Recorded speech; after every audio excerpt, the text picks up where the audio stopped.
अस्सलाम वालेकुम। 9th class. बेटा, हम इस्लामियात में से हदीस नबवी पढ़ रहे थे। तो आज हम हदीस नबवी सल्लल्लाहु अलैहि वालैहि वसल्लम में से लॉन्ग क्वेश्चन करेंगे।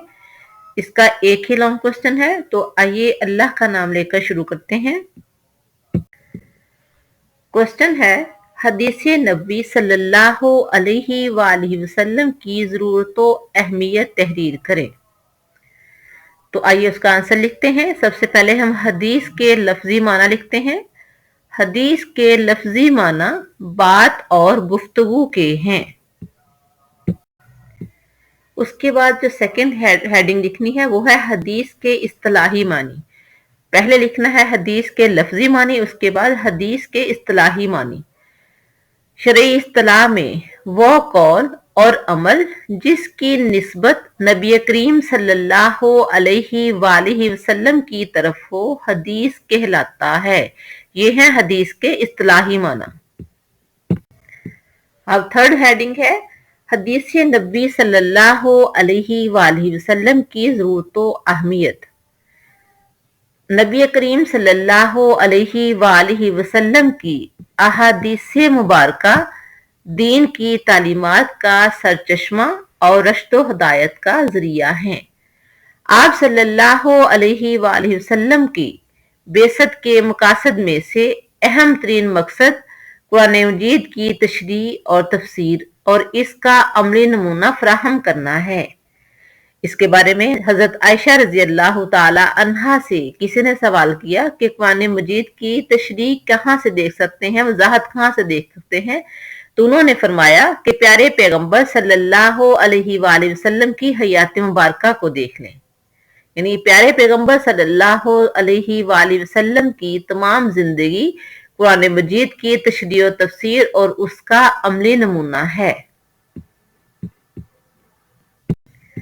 कुरान मजीद की तालीमात को समझने के लिए हदीस नबी सल्लल्लाहु अलैहि वसल्लम अहम जरिया है।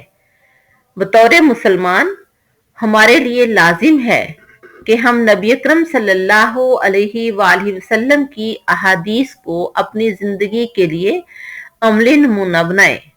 हमारी जिंदगी नबी करीम सल्लल्लाहु अलैहि वसल्लम के अक़वाल व अफ़आल के मुताबिक होनी चाहिए, क्योंकि पैगंबर सल्लल्लाहु अलैहि वसल्लम वमा यंतिकु अनिल हवा इन हुवा इल्ला वहयुन यूहा, वही कहते थे जो उनकी तरफ अल्लाह की तरफ से वही की जाती थी।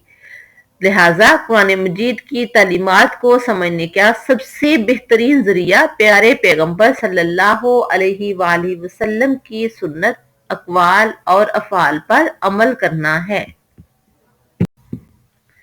अल्लाह ताला ने कुरान मजीद में इसी बात का हुक्म देते हुए सूरह मोहम्मद सल्लल्लाहु अलैहि वसल्लम की आयत नंबर 33 में फरमाया, या अय्युहल्लज़ीना आमनू, ए अहले ईमान या ए ईमान वालो, अतीउल्लाह, अतायत करो अल्लाह की, वर रसूला और अतीउल्लाह वर रसूला, अल्लाह और उसके रसूल सल्लल्लाहु अलैहि वसल्लम की अतात करो, वला तुब्तिलु आमालकुम, और अपने आमाल जाया ना करो। यानी जिंदगी गुजारने के लिए जरूरी क्या है? प्यारे पैगंबर सल्लल्लाहु अलैहि वसल्लम की अतातो फरमा बरदारी करना।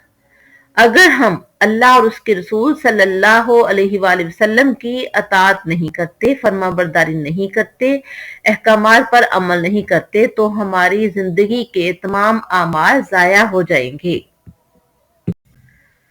सूरतुल हशर की आयत नंबर 7 में अल्लाह ताला का फरमान है, वमा आताकुमुर रसूल, और जो कुछ तुम्हें अल्लाह के रसूल सल्लल्लाहु अलैहि वसल्लम अता फरमाए, फाखुजूहु, तो उसे ले लो, वमा नहाकुम अनहु, और जिससे तुम्हें मना फरमाए, फंतहु, तो उससे रुक जाओ। यानी अल्लाह के प्यारे पैगंबर सल्लल्लाहु अलैहि वसल्लम के अहकामात की पैरवी करना लाजिम है। जो वो हुक्म दें उनको करो और जिससे वो रोकें उनसे रुक जाओ।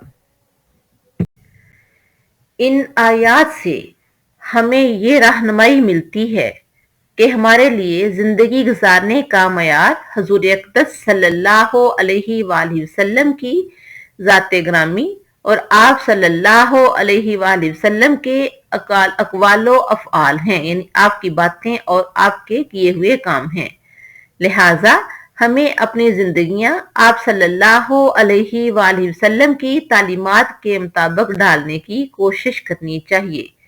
یہ تھا حدیث نبی صلی اللہ علیہ وآلہ وسلم کا لانگ کوسچن۔